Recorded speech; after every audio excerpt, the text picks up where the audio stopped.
Hey guys, this is Illusion Podfics, and today we're going to be reading Spider-Man Reborn by Reborn. This is Chapter 16. After Peter's first kidnapping experience, he was even more smothered than before. Dick joined Alfred in picking up from school before they picked up Damien too. He still had his trackers, which was how they found him before, and he was given lessons on how to behave when in a hostage situation, when he's next kidnapped if they can't prevent it. Tim had called and demanded to hear everything, and Peter's mom stayed at the manor for the rest of the week, even while ignoring his dad the entire time. He was pretty sure that wasn't healthy to watch, but Peter was just glad they were both back home. They had a fight, but Peter was stubborn enough to keep them at least in the same building for now. It probably helped that he was kidnapped while they were at odds with each other. Duke still didn't know what to do with him, more so now that he'd saved Peter to the tune of SpongeBob's theme song. So Peter pushed on. Dick calmed down after a week. Damien started walking to his school so he could wait with Peter for Alfred since their schools weren't far apart. Steph and Cass didn't change much, other than Cass's secret lesson in escaping. She taught him how to escape ropes and handcuffs already. So far his dad hasn't said anything about it. And then Tim came home. Peter didn't get to see him, but Steph texted him that Tim came home while he was at school. The moment Alfred stopped the car, Peter was out. He raced through the house to reach Tim's room. After he left when his dad came back, Peter had been driven crazy with concern and fear. His dad tried to console him, but Peter only calmed down when he got to talk to Tim. Phone calls just weren't enough. Tim! Peter flung the bedroom door open, bursting into the room. He froze when he saw Tim on the bed, wrapped up like a mummy. The cast from Damien's attack had been long gone by the time he left, and now he has a new one on both arms. His legs were wrapped, and so was his stomach and chest, reaching up to his neck. Dick sat in the chair next to the bed, his chin resting on his fist. Peter! Dick started before Peter rushed to the bed. He stopped next to it, scared he'd hurt Tim if he tried to touch him. What happened? Tim's okay, Poisson. He's gonna be okay. Dick picked Peter up, resting him on his lap with his arms wrapped around him. He's safe now. But he's hurt! Who did it? What happened? Peter tried to stop the tears from falling. Tim couldn't be hurt. Who did this to him? Who would do something like this? Useless, Damien had called him. You can't protect them. Look at him. Look at your brother. It'll happen again. You'll lose everyone.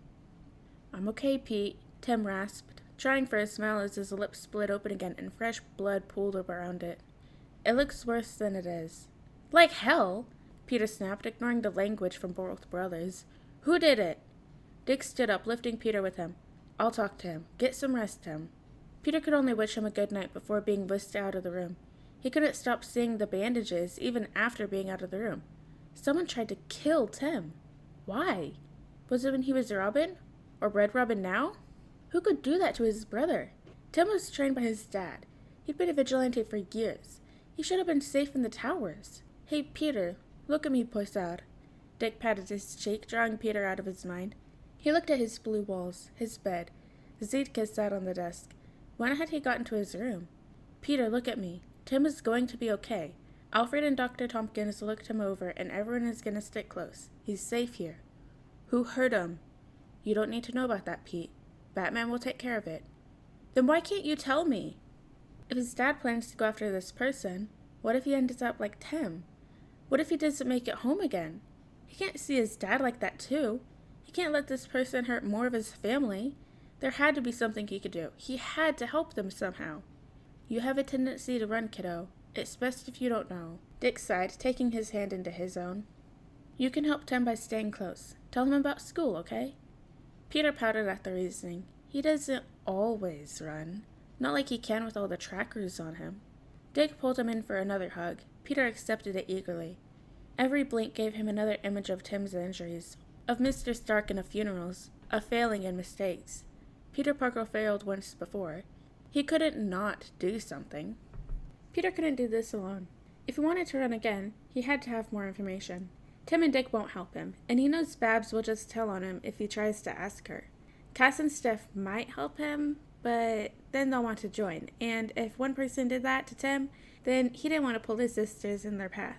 He didn't even consider Duke since his newest brother was still antsy around him. His dad definitely warned him against training Peter already. Damien might share information with him, if only to get Peter to stop pestering him. He would also be suspicious immediately, but he's Peter's best chance at learning anything. With that not-so-great plan, Peter waited till after dinner to chase him down. Damien hid in his room until patrol, so it wasn't long before Peter was there. "Damien?" Peter ducked as he opened the door, expecting a ninja star knife to fly at him.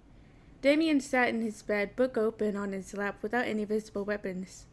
"I need help." "Tsk. When do you not?" Choosing to take that non-answer as permission, Peter entered the room fully. He closed the door behind him once, ensuring no one saw him go to Damien. They would definitely be suspicious if Peter sought out Damien away from prying eyes, especially after seeing Tem. "I want to find the person who hurt Tem. Can you help me?" "What will you do with them?" Damien closed his book, the only sign he was interested in what Peter had to say.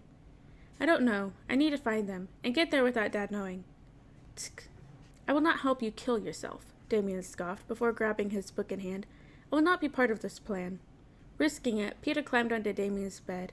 He ignored the glare directed at him. Damien would be scarier with his sword, but since he wouldn't raise it against Peter, he wasn't scared. Once settled on the bed, Peter turned to focus entirely on his brother. Someone hurt Tim. He's family. What if they hurt Steph, or Cass, or you? They could hurt Dad. Peter could feel the tears coming back. He was frustrated enough, and he still can't stop crying. He couldn't lose this family. He's already lost them enough times, and they might not come back a second time. "They cannot kill me. I am far better trained than the likes of Drake." Damien flipped through his book, the clear sign he lost all interest in Peter's plan and conversation. Too bad Peter was used to fighting for attention. Before, anyways. Peter Parker usually shied from it, and Spider-Man was a bright target to draw fire from civilians. He knew how to pester the best of them, and he certainly learned not to give up when things were rough. "How do you know? Do you know who did it? They could be better than you, and then you'll die," Peter snapped, pushing the book from Damien's lap. He didn't draw back when Damien glowered. Sitting up, Peter tried to stare down his nose at his older brother. "His name is Red Hood. I will not help you any more than that. Should you try and go after him, I would like to remind you that he is dangerous, and I will ensure that Father is aware of it." "Thank you!" Peter slid off the bed, rushing out before Damien could really try to kill him. His dad wouldn't find out, and neither will Damien. Not if he's careful. Red Hood. He hadn't heard that name before, but that wasn't new. Peter barely knew anything about Poison Ivy, and he fought a tree because of her. Dr. Isley had laughed when he told her about it, though he was pretty sure it was just the idea of Peter fighting a tree. Everyone thought that was funny. Peter had a tablet in his room layered in child locks. He just had to fiddle with the controls to hopefully remember all the coding he knew before. Thanks to Tim's earlier lesson in hacking, he already knew where to start. Peter made sure to pull up some cartoons first before getting into the codes. If his dad or anyone else really came in, he couldn't be caught hacking his tablet and searching up information on Red Hood. His family might like supporting his genius mind, but they will become overbearing if he shows them that he can hack their own codes at 7 years old. Thankfully, he had been left to his own devices for now, so he focused on breaking into his tablet and rewiring the coding. Babs had a few basic codes in his tablet, mostly ensuring he didn't look up anything unsuitable for a kid to see, a few keywords that would trigger a warning on her phone, and compiling a list of his activities and hours spent on the tablet. Apparently he had a screen time limit and he wasn't even aware of. This is as bad as the baby monitor protocol. Peter tried to rewrite the code, hiding them behind her set codes.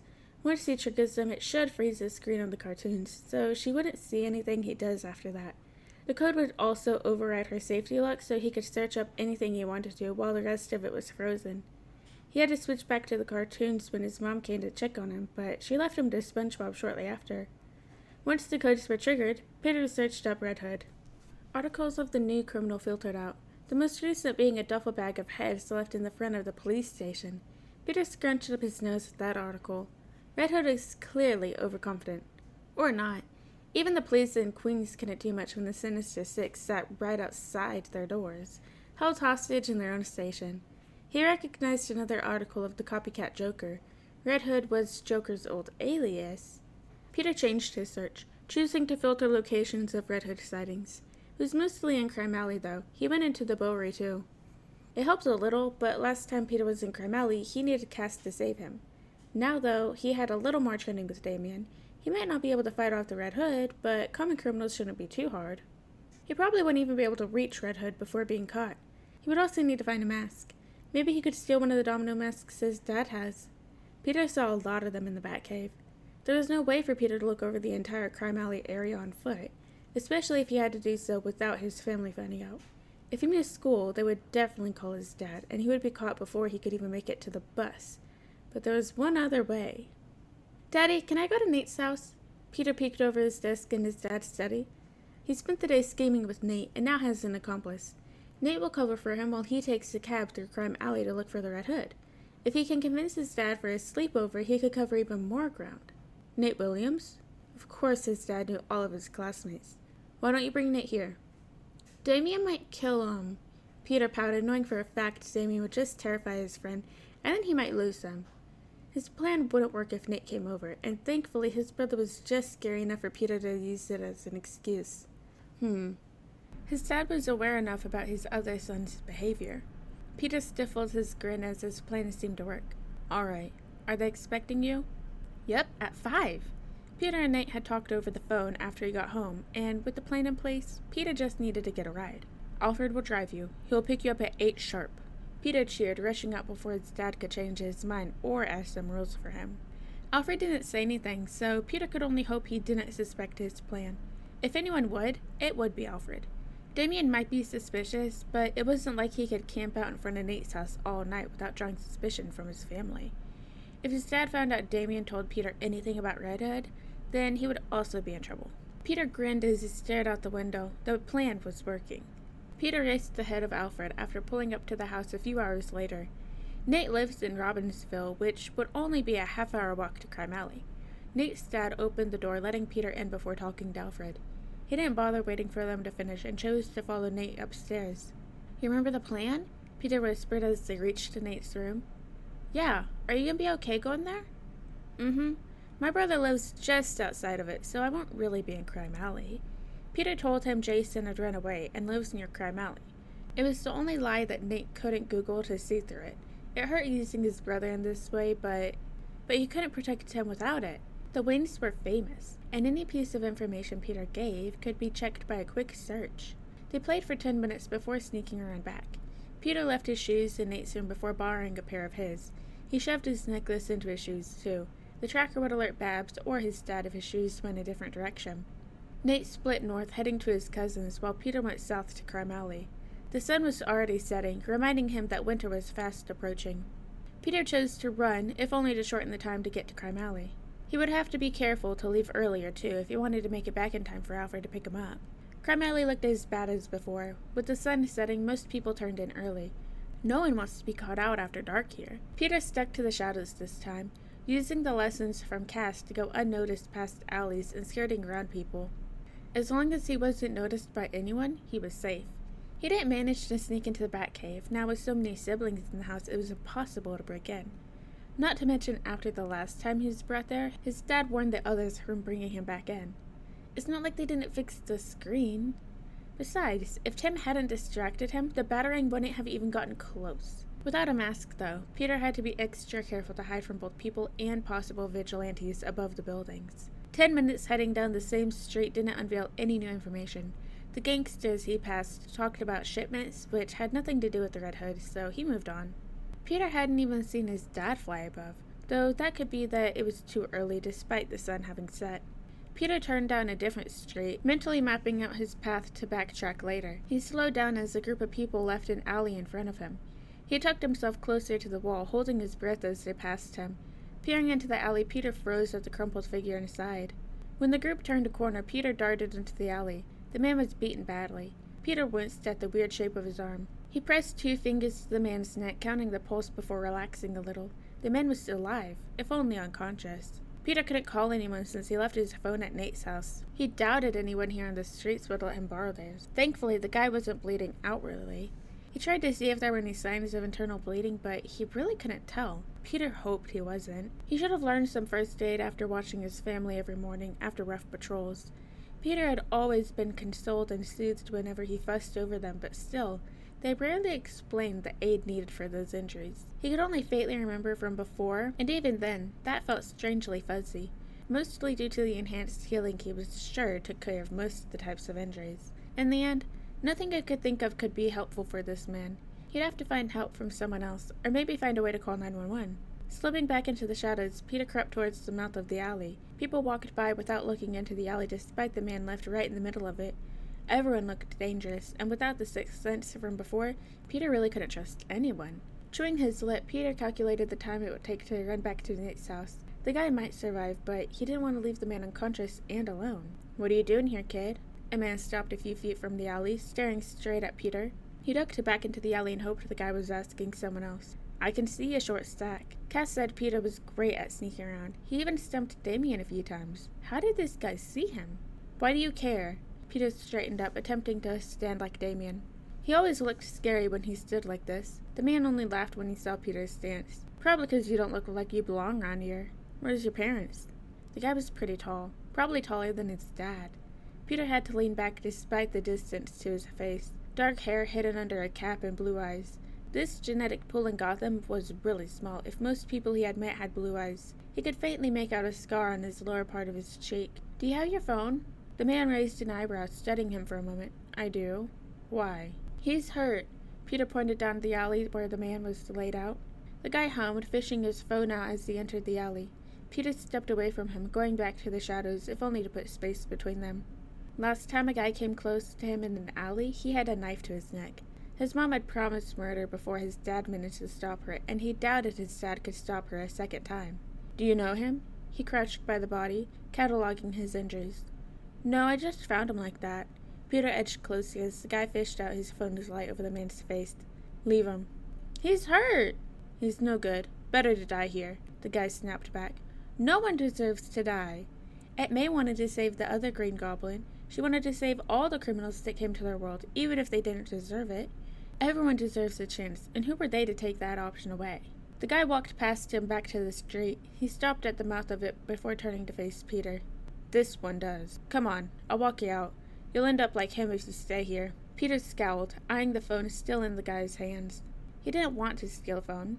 Maybe he could find the store still open. "No, thank you. I'm staying." The man sighed, pocketing his phone. He looked around the alley and the rooftops before walking towards Peter.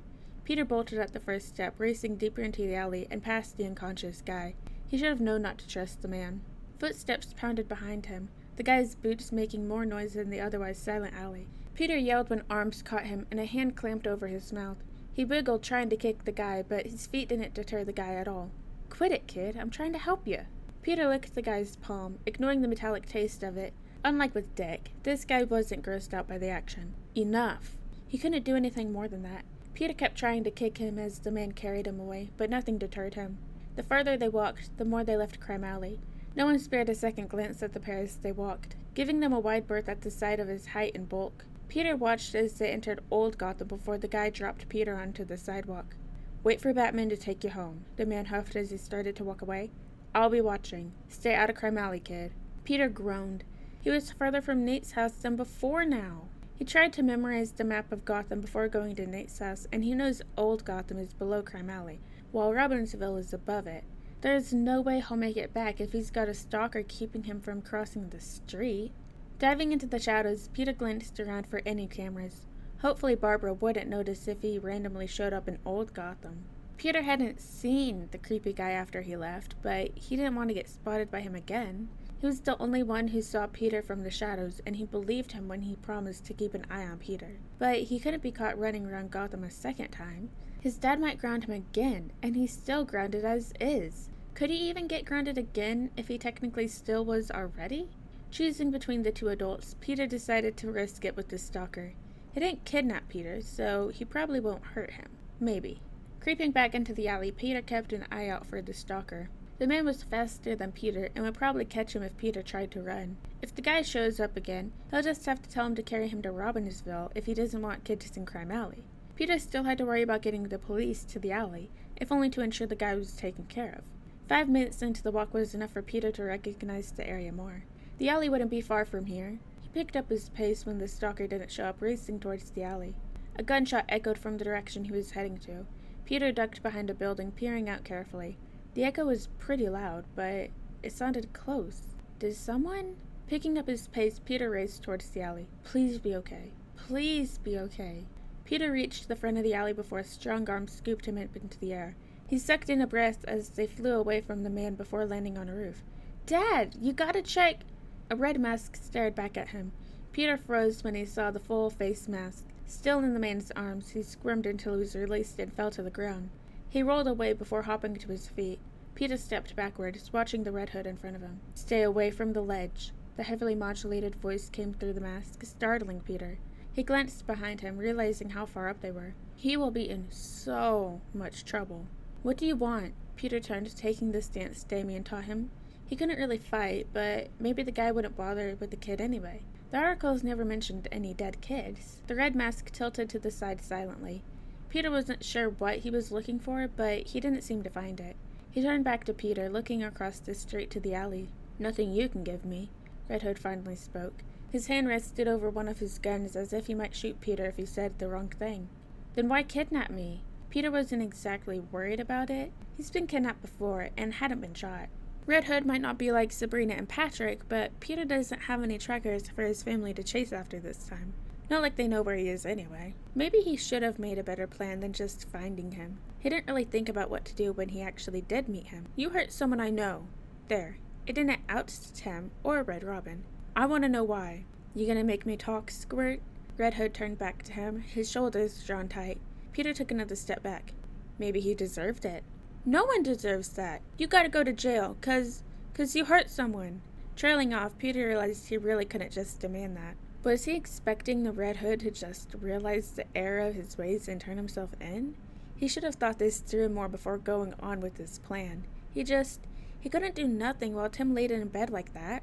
Peter screamed when a hand grabbed his arm. Red Hood pulled him close with a bruising grip. His mask came close to Peter's face. He could practically feel the fury burning under it. He deserved it. He asked for it. "You don't get to tell me shit."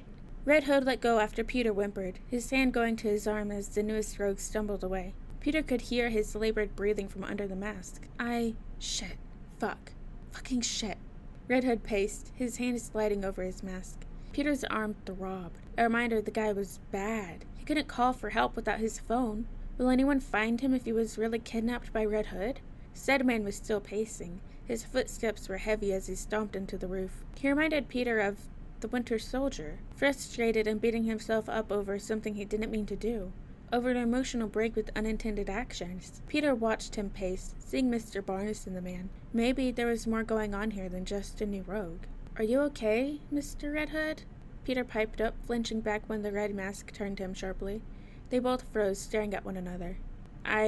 Red Hood growled, his gloved hand sliding over his mask before he sighed. "I didn't mean to hurt you. I'm sorry." "Okay," Peter nodded. It made sense as they thought about it. Mr. Barnes was the same when he would accidentally attack Mr. Stark or Captain Rogers, or just about anyone who startled him. "I forgive you." You can't hate someone for doing what they can to survive. If people can rationalize an injured dog's behavior for biting, then the same rationale transfers to people too.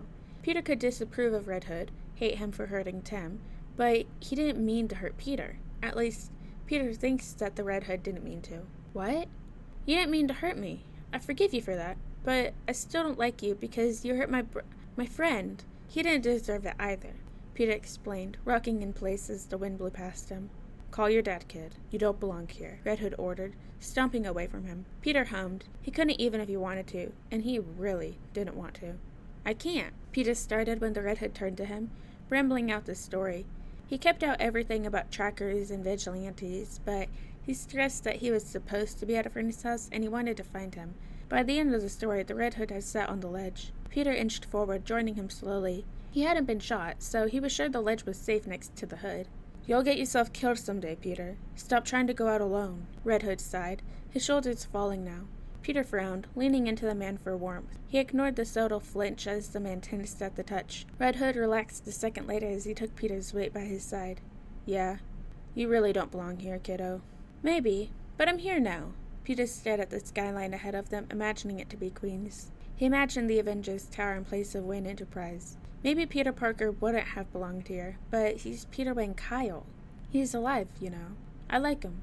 Please don't hurt him again, Mr. Hood. Red Hood was quiet beside him, staring out at the skyline too. Peter couldn't even see into the mask from underneath. "I promise." "How was your playdate, Master Peter?" Alfred asked as he took Peter's backpack. Peter could only grin. He saved Tim after all. "It was great!" Peter rushed into the car waiting by the curb. Alfred followed along calmly, humming in response. Red Hood dropped him off in Robbinsville after their talk. Peter didn't want to share Nate's address, just in case. It didn't matter, really, since the Red Hood said he only went after bad guys. Peter didn't understand why he tried to kill Tim, if he only wanted to stop the bad guys, but Hood promised to leave him alone. Peter planned to give him the chance to prove his word. He didn't know what to do if he broke it, but Peter would figure something out. Of course, the Red Hood made Peter promise to never go back to Crime Alley 2. Peter couldn't wiggle out of the promise, but he hoped he wouldn't have a reason to go back. Maybe he can visit old Gotham and try to talk to him again. Red Hood probably needs a friend. Maybe he could apologize to Tim if they just talked about it. Peter figured there was something else there. He just had to be careful approaching that topic again. "We're home, Master Peter," Alfred called, opening the side door for him. Peter glanced up, seeing the manor behind him. How long did he space out for? Peter hopped out of the car, following Alfred to the door. He raised his chin as they passed the threshold. He was able to protect Tim, even after the fact. The Red Hood won't go after him again, and that was because of Peter. Other bad guys won't be as nice as the Red Hood, but Peter has a feeling that under the mask, the guy really is like Buggy Barnes. He just needs a friend. "How are you feeling?" Peter crawled onto Tim's bed, careful of the cast and bandages as he settled beside his brother with a book. "Better." Tim cleared his throat, slowly turning his head to keep an eye on Peter. "Heard you went to a friend's house. Sounds like you're not grounded anymore." "Yeah, I thought he was gonna say no. Would you have gone anyways?" "No comment." Tim chuckled, nodding slowly at the non-answer. Peter doesn't regret it. Nate wasn't allowed to see his cousin, and Peter wasn't really allowed out at all. This works out for the both of them, and now Tim can recover without worry. Peter just wished that he could tell him that. There were no words he could use to explain what happened that wouldn't end in him being grounded again. "I can read to you if you want. It's gotta be boring doing nothing all day." Peter grinned, raising the book to show off the title. He hoped that after a few years, Peter would forget his time as a baby. And while he forgot most of it, he can still remember some things. Sometimes it feels like he remembers so much while knowing nothing at all. "Sure, it's about time you read to me now," Tim teased. When they were gone, Elizabeth, as if intending to exasperate herself as much as possible against Mr. Darcy, Peter began, stumbling over the longer words as he tried to recall those specific memories. He could read them just fine, but saying them? God help him with that. Peter slid further into the bed, curling close to his brother as he read. Tim occasionally repeated the words to help him. Slowly, the words blurred together as exhaustion pulled on Peter's mind. The events of his day took dragged yawns as he continued to read. Peter's head lolled to the side with each break between words resting on Tim's shoulder. "Good night, Pete," Tim whispered as Peter fell asleep. Alright guys, and that is the end of chapter 16 of Spider-Man Reborn by Kieran. I hope you guys like this chapter, and I'll see you in the next one.